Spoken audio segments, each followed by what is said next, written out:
En este video se abordan algunos hitos del proceso de diccionarización del español de la Argentina. Esta producción lexicográfica resulta un terreno fértil para estudiar las ideologías del lenguaje en pugna en torno a la constitución de una variedad propia, qué tipos de vocablos se incluyen y cuáles quedan afuera, el estatuto que se les otorga, la distancia que se establece con los diccionarios académicos considerados como, entre comillas, oficiales, las distintas modalidades lexicográficas, la diferencia entre concepciones nacionalistas, americanistas, hispanistas y panhispanistas en la definición de la norma idiomática, tanto desde una perspectiva histórica en la consolidación del Estado Nacional como contemporánea en el marco del actual proceso de globalización. Sobre la producción lexicográfica del español de la Argentina. Dos ideas centrales atraviesan las reflexiones que aquí se despliegan sobre la producción lexicográfica del español de la Argentina. La primera reside en definir la producción lexicográfica argentina menos como una tradición homogénea que como un espacio de conflictos y contradicciones conforme las cambiantes condiciones de producción de las obras. La segunda gira en torno de que la definición de la norma lingüística, en este caso la norma léxica, debe comprenderse en la eternamente tensa y complicada relación de política lingüística con España, la exmetrópoli. Más precisamente, la filiación con la norma, ayer monocéntrica, hoy panhispánica, erigida en Madrid sobre la base de la variedad utilizada por determinados sectores sociales de la región centronorteña de la península, difundida ampliamente por los instrumentos normativos elaborados por la Real Academia Española.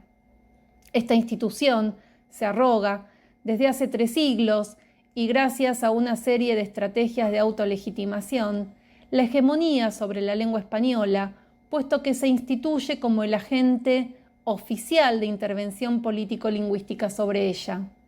El Diccionario de la Corporación Española, hoy firmado conjuntamente con la Asociación de Academias de la Lengua Española y con 23 ediciones a cuestas, operó históricamente, y en parte lo sigue siendo, como la pauta de referencia y autoridad absoluta del quehacer lexicográfico monolingüe del español a ambas orillas del Océano Atlántico. Modalidades diccionarísticas. El caso de los diccionarios complementarios.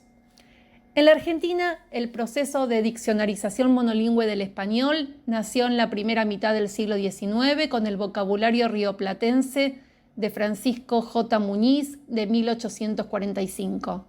El autor recogió y definió, sobre todo, indigenismos y ruralismos, y también voces que poseían un significado diferente al que constaba en el diccionario de la Real Academia Española, como ven ahí con los ejemplos de tambo y de vizcacha.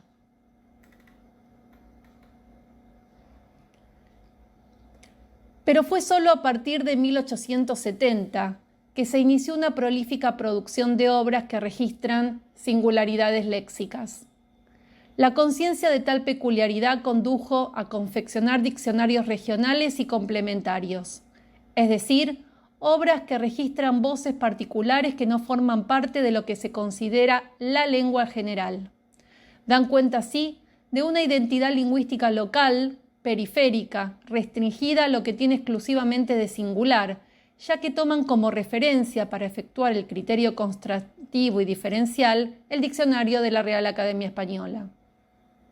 Esta tradición, que se perpetúa hasta la actualidad, generó representaciones sólidamente asentadas de que las variedades regionales son formas pintorescas o desviadas del español peninsular. Entre fines del siglo XIX y comienzos del siglo XX, se publicaron obras complementarias que acopiaban ruralismos, indigenismos, regionalismos, tanto americanismos como provincialismos o localismos por un lado, y obras explícitamente prescriptivas que recolectaban barbarismos y vicios del lenguaje y censuraban su uso, tomando como parámetro la norma peninsular por otro lado.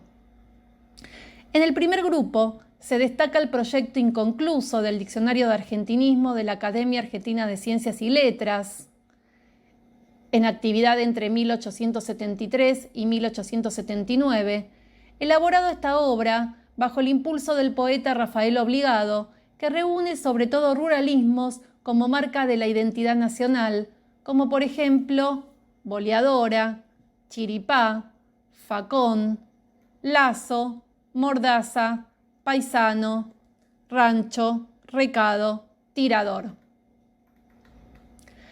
En el caso de la recopilación de indigenismos, se destaca el vocabulario rioplatense razonado de 1889 a cargo de Daniel Granada, que recoge especialmente voces indígenas o relacionadas con el mundo indígena una vez finalizada la llamada conquista del desierto, como ven en los casos de Avipón, guaraní y mocoví, cuyas definiciones están en todos los casos en tiempo verbal pasado. En el segundo conjunto, el de las obras normativas, sobresalen el Diccionario de Barbarismos Cotidianos de 1890 de Juan Seijas, el Diccionario de Barbarismos Argentinos y otros excesos de la misma nacionalidad de 1896 de Juan Turdera, Voces y frases viciosas de 1901 de Enrique Teófilo Sánchez y Notas al castellano en la Argentina de 1903 de Ricardo Moner Sanz. Algunas de las voces, sobre todo los barbarismos y los extranjerismos registradas por Turdera cuando se están observando los índices más altos del movimiento migratorio europeo que incomoda a la élite porteña, son, entre otros, como ven, barbijo, refalón, jugar un rol y tramway. Los repertorios lexicográficos mencionados funcionaron a través de operaciones de inclusión, exclusión y categorización del léxico, como ruralismos, como indigenismos, como regionalismos, como barbarismos, como extranjerismos, como vulgarismos, al servicio de la construcción del imaginario nacional en el proceso de formación del Estado moderno. Dichas modalidades devienen un lugar privilegiado de representación simbólica de la unidad de lengua como de la relación lengua-nación-Estado. Otro momento importante es el del centenario de la Revolución de Mayo, en plena euforia de exaltación nacional, ya que surgió una serie de diccionarios de argentinismos. Estas obras, si bien conservan el perfil subalterno, contrastivo con respecto al diccionario de la Real Academia Española, se caracterizan por representar un gesto central de intervención estatal que se propone recorrer el territorio de la lengua en su especificidad. Se trata del proyecto inacabado de un diccionario de argentinismos de la Academia Argentina de la Lengua de 1910, el diccionario argentino de Tobías Garzón, también de 1910, y los diccionarios de argentinismos, neologismos y barbarismos de Lisandro Segovia, 1911, y el vocabulario argentino de Diego Díaz Salazar del mismo año. Estas obras no conforman en absoluto un bloque homogéneo. Las obras de Garzón, Segovia y Díaz Salazar se posicionan en mayor o menor medida desde un espacio de enunciación moderno, científico, inclusivo de la heterogeneidad del cuerpo social, que tiene en cuenta las transformaciones políticas, sociales, económicas, culturales, demográficas, tecnológicas y, por supuesto, lingüísticas que tuvieron lugar en la Argentina en esos años. En efecto, estas obras ya no califican las voces como ruralismos, indigenismos, barbarismos, extranjerismos o neologismos, sino que las aceptan y las califican como argentinismos, como vemos en Garzón en los casos de afiche, chau y tramway. O en el caso de Díaz Salazar, con los ejemplos de lapicera y llamado. En los últimos años, la Academia Argentina de Letras, fundada en 1931, publicó varias obras complementarias. El Diccionario del Habla de los Argentinos, que tiene 2 ediciones, la primera del año 2003 y la segunda del 2008, y el Diccionario de la Lengua de la Argentina del año 2019. La política lexicográfica que lleva adelante la Academia Argentina de Letras está, a nuestro entender, bastante alejada de las prácticas lingüísticas concretas de los argentinos. Esta situación obedece, creemos, a una doble motivación. Por una parte, los requerimientos institucionales influyen para que se conserven huellas de procesos discursivos y de construcciones imaginarias precedentes. En efecto, el análisis del discurso lexicográfico, sobre todo las voces que se incluyen, permite observar que en dichas obras se trazan los contornos de una nación mítica y esencialista, anclada fundamentalmente en el pasado.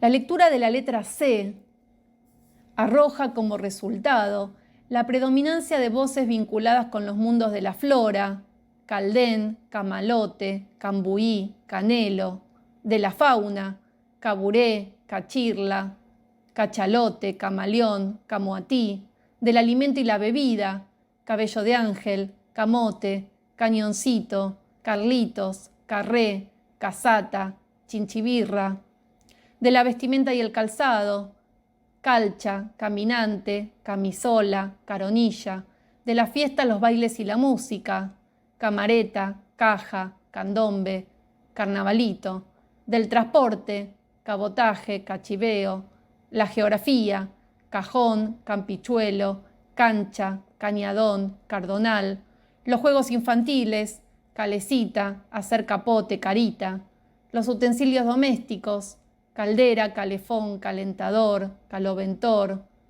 caneca, caramañola, y demás objetos de la naturaleza y las costumbres culturales y folclóricas, más que las de nuestra actual cotidianeidad.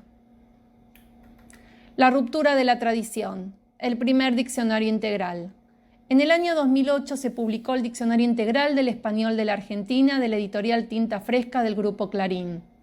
Esta obra, que reviste de novedosos sentidos a la variedad nacional, dislocó la concepción complementarista que predomina en la lexicografía argentina.